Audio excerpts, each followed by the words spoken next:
আসসালামু আলাইকুম রহমতুল্লাহ। আমরা কথাগুলি অত্যন্ত মনোযোগ দিয়ে শুনব। হক কথা যে সব জায়গায় বলতে হয় তার দৃষ্টান্তমূলক উদাহরণ হচ্ছে শায়েখ আহমদুল্লাহ হুজুর। একটু আগে বিএনপির স্থায়ী কমিটির সদস্য জনাব সালাউদ্দিন আহমদ সাহেব বলেছেন, আমরা সবাই রাষ্ট্রের কাছ থেকে দাবি দাওয়া পেশ করি, খুব স্বাভাবিক, কিন্তু রাষ্ট্রকে আমাদের দেওয়ার চেষ্টা করা দরকার।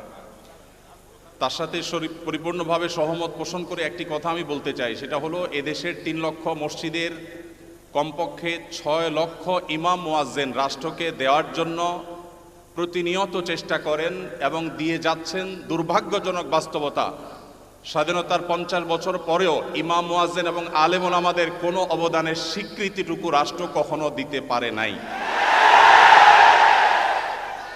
আজও বাংলাদেশের চেহারাকে যদি পরিবর্তন করে দিতে হয়, আজও বাংলাদেশকে যদি স্বনির্ভর করতে হয়, আজও বাংলাদেশের পরিবেশ সচেতনতা সৃষ্টি করে যদি সাফল্য অর্জন করতে হয়, পরিবেশ বিপর্যয় যদি রোধ করতে হয়, যে কোনো দুর্যোগ মোকাবেলা যদি সফলভাবে করতে হয়, দেশের শুধু মসজিদগুলোকে, ইমাম মুয়াজ্জিনদেরকে যদি রাষ্ট্র অন করে, ইমাম মুয়াজ্জিনদেরকে যদি সে সুযোগ দেয়, তাদেরকে যদি অন্তত কাজ করবার পরিবেশটা করে দেয়, আমার বিশ্বাস বাংলাদেশের চেহারা পরিবর্তন করতে আর কোনো কিছুর তেমন বেশি প্রয়োজন হবে না।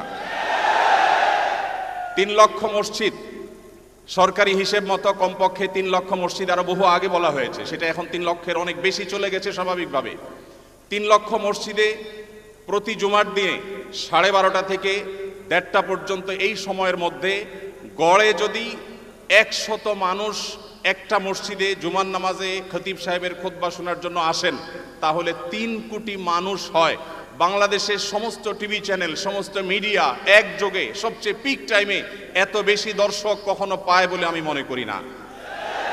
এবং সারা সপ্তাহের সবচাইতে মূল্যবান সময় বৃহস্পতিবার রাতে, শুক্রবার অফিস নেই, স্কুল কলেজ নেই, মাদ্রাসা নেই, সবাই ফ্রেশ একটা ঘুম দিয়ে, সপ্তাহের সবচাইতে ভালো গোসলটা দিয়ে, সবচেয়ে ভালো নাস্তাটা করে, সবচেয়ে সুন্দর পোশাকটা পরে, সবচেয়ে ভালো আতর পারফিউম ব্যবহার করে, সবচেয়ে মূল্যবান সময়টা খতিব সাহেবদের সামনে গিয়ে দোজানো হয়ে বসে। পৃথিবীর অন্য কোনো কৃষ্টি, কালচার, কোনো সিস্টেমে একসাথে একটা দেশের 3 কোটি মানুষকে অ্যাড্রেস করার এই সুযোগ ইমাম সাহেব, খতিব সাহেবরা ছাড়ার কারোর হাতে নেই। ইমাম সাহেবরা যদি চান, তাদেরকে যদি রাষ্ট্র আসলে সুযোগ দেয়, তাহলে সেক্ষেত্রে তারা অনেক কিছু করতে পারেন। ইতিমধ্যে আমরা দেখেছি, রোহিঙ্গা শরণার্থীরা যখন আমাদের দেশে আশ্রয় নিয়েছে, সবার আগে ঝাঁপিয়ে পড়েছেন এদেশে ওলামা একরাম। প্রতিটা দুর্যোগে ওলামা একরাম যে ঝাঁপিয়ে পড়েন, সেটা নিঃস্বার্থভাবে হয়, স্বার্থহীনভাবে হয়।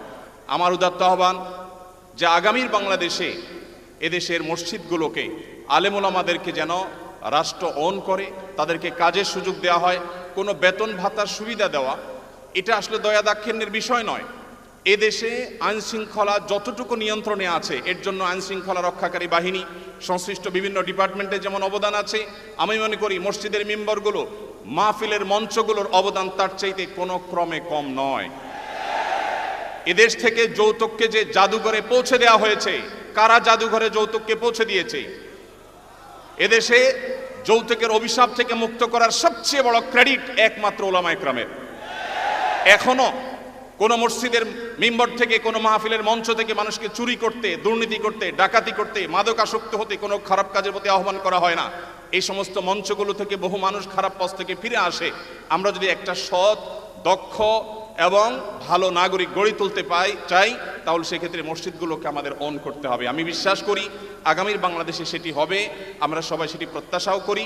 আমরা মসজিদ কেন্দ্রিক যে সমস্ত ব্যবস্থাপনা করা যায়, পরিবেশ সুরক্ষা, পরিচ্ছন্নতা অভিযান, দারিদ্র্য বিমোচন, স্কিল ডেভেলপমেন্টমূলক বহুমুখী কার্যক্রম আমরা সম্পন্ন করতে পারি। আমি সালাউদ্দিন ভাইয়ের সাথে পরিপূর্ণ একমত। শুধুমাত্র রাষ্ট্রের কাছ থেকে নেওয়ার ব্যাপার না, আমাদেরকে দেওয়ার চেষ্টা করতে হবে, এবং আমার বিশ্বাস ওলামা একরাম সেটা করতে চান, কিন্তু তাদেরকে সেই সুযোগটা দেওয়া হয় না। এদেশের আলেমদের কোন অবদানকে আজ 50 বছরের মধ্যে স্বীকৃতি দেওয়া হয়েছে আমি জানতে চাই। দুর্ভাগ্যজনক বাস্তবতা, সেটি আসলে হয়নি। তো আমরা নতুন বাংলাদেশে অন্তত প্রত্যাশা করি যে আমরা সবাই মিলে, শুধু আলেম ওলামা নয়, সকল ধর্মের মানুষ কাঁধে কাঁধ মিলিয়ে আমাদের এই প্রিয় বাংলাদেশকে আমরা বিশ্বের দরবারে উন্নতির চরম শিখরে পৌঁছতে চাই। আমাদের পরে স্বাধীনতা অর্জন করে পৃথিবীর বহু দেশ এমন অগ্রসর হয়েছে, যেটা দেখে আমাদের কষ্ট হয়, দুঃখ হয়। আজকে ভূমিকম্পের যে ভয়াবহতা নিয়ে প্রত্যেকটা মানুষ আতঙ্কে দিন পার করছে, কি হয়েছে এদেশে একটি মানুষের জীবন নিরাপদ করবার জন্য যথাযথ ব্যবস্থাটুকু পর্যন্ত আমরা নিতে পারিনি। আমি আশা করি আগামীর বাংলাদেশে যারাই আসবেন আমরা প্রত্যেকে এই ব্যাপারগুলোতে সচেতন থাকব। আমরা দোয়া করি আল্লাহ রাব্বুল আলামিন আমাদের রাজনৈতিক নেতৃত্বকে সেরকম শক্তি, সামর্থ্য, মানসিকতা সবকিছু দান করেন। ওলামায়ে কেরামের মূল্য যদি কোনো জাতি দিতে না পারে তাদের চেয়ে বড় দুর্ভাগা আর কেউ হতে পারে না। আমি প্রায় সময় বলি এই দেশকে যদি নিরলসভাবে নিঃস্বার্থভাবে কোনো মানুষ ভালোবাসে, ওলামায়ে কেরাম হলেন সেই মানুষগুলো। অনেকে আছেন যাদেরকে হয়তো পার্শ্ববর্তী দেশ গ্রহণ করবে, অনেকে হয়তো আমেরিকা গ্রহণ করবে। ওলামায়ে কেরাম তাদের জায়গা এই দেশ, এই মাটি, ইনশাআল্লাহ তাআলা। তো আমি আশা করছি মসজিদে ওলামায়ে কেরাম নির্বিঘ্নে তাদের দায়িত্ব পালন করবেন। আলেমদেরও দায়িত্বশীলতার জায়গা আছে, আলেমরা যথেষ্ট দায়িত্বশীলতার সাথে আমাদের দায়িত্বগুলো পালন করতে হবে। রাষ্ট্রকে এগিয়ে নিয়ে যাওয়ার পিছনে আমাদের ভূমিকা পালন করতে হবে, ঐক্যবদ্ধভাবে কাজ করতে হবে। সেই সাথে রাষ্ট্র আলেমদেরকে ওন করতে হবে, আপন করতে হবে, সেই সুযোগ দিতে হবে, সেই স্বীকৃতি দিতে হবে। আমি আশা করছি আগামীর বাংলাদেশ সেই জিনিসটি হবে। আমাদের সবাইকে আল্লাহ তাআলা সেই তৌফিক দান করুন। জাযাকুমুল্লাহু খাইরা। আসসালামু আলাইকুম ওয়া রাহমাতুল্লাহি ওয়া বারাকাতুহু।